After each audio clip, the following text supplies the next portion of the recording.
What's happening? Brian Tong here, and welcome to the Apple Vibe for all the good and bad inside the world of Apple. Now, anticipation and hype is at an all-time high, and we're giving you the last few Apple Bites of info before the big A's announcement. Now, the Cupertino kids announced the official invitation-only event will be held at company headquarters on October 4th. That's Tuesday at 10 a.m., and it's perfect timing since that's right after my Bikram yoga class. That's right, I'm flexible, and the special event is titled Let's Talk iPhone. Now, everyone's been waiting because there's still a lot of mystery surrounding what Apple will actually release at this event. According to 9to5Mac, new part numbers for a new iPhone, updated iPhone 4S, and iPod Touchies have already appeared in Apple's inventory system.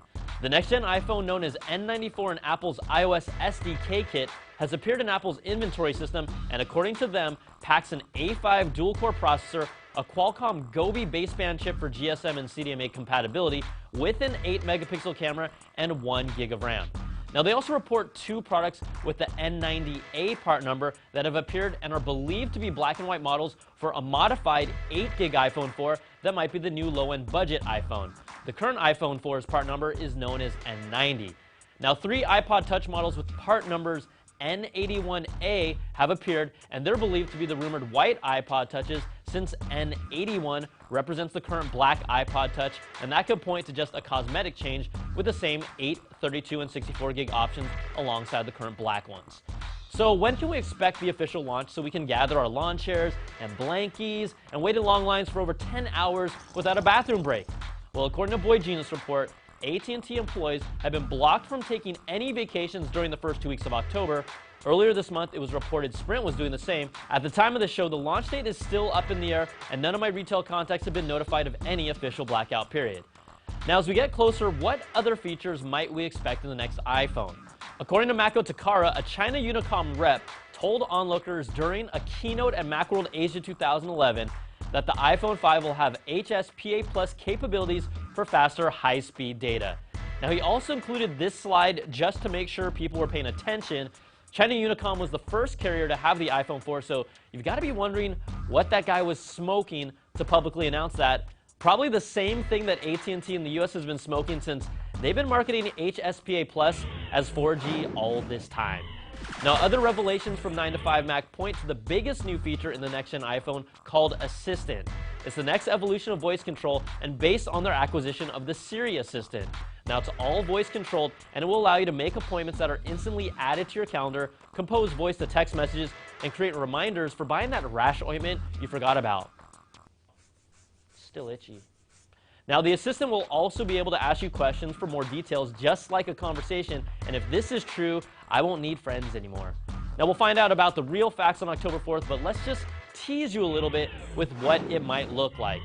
The team at BenMAT decided to do what no one else would and built a prototype iPhone 5 based on the CAD designs, case leaks, and mock-ups of the rumored, and let me remind you, non-existent iPhone 5. Now, look at how dramatically he reveals it.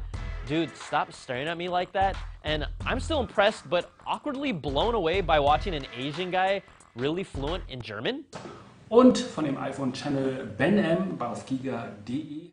Now, the prototype was machined from a solid block of aluminum and treated with glass pearls. It even features the teardrop design, and honestly, that looks real nice, but I might as well have made a Loch Ness Monster out of a sandwich. And if you're wondering, do people really care about this phone? All this hype, are people really going to make the switch? Well, 41% of mobile consumers plan to purchase the iPhone 5, and that's according to a study by InMobi that covered users in the US, Mexico, and Canada. In addition to that, 52% of BlackBerry users plan to switch to iPhone, 51% of current iPhone users plan to upgrade to the 5 for their next purchase, and 27% of Android users would join the side of the computer fruit company. Now, also, 50% of all those people surveyed are planning to upgrade within the next 6 months, and those numbers are scary. But it's Apple that might be a little scared after Amazon rocked the tech world with their Kindle Fire announcement that's sure to change the tablet game. The Kindle Fire is a 7-inch LCD screen tablet that's based on the RIM Playbooks design. It will run Amazon's own custom UI on top of Android. There's no webcam or microphone or 3G, but you know what? It doesn't matter because it's $199. Amazon is one of the few companies that has the content library with movies, music, books, and magazines to support a content consumption device like the tablet, and although it's not directly competing with the iPad, it instantly elevated itself to the best Android tablet. And what's the general consumer going to do this holiday season when they look at an iPad for $499 or a Kindle Fire for $199? It will be a very interesting holiday to see how it plays out, but kudos to Kindle, and it'll only get more interesting when they release future hardware and a larger tablet. All right, that's going to do it for this week's show, but we'll find out all the new goodies Apple is dropping on us on next week's show. Email us at theapplebite@cnet.com with your reactions to Apple's announcements. I'm Brian Tong. We'll catch you guys next time for another bite of the Apple.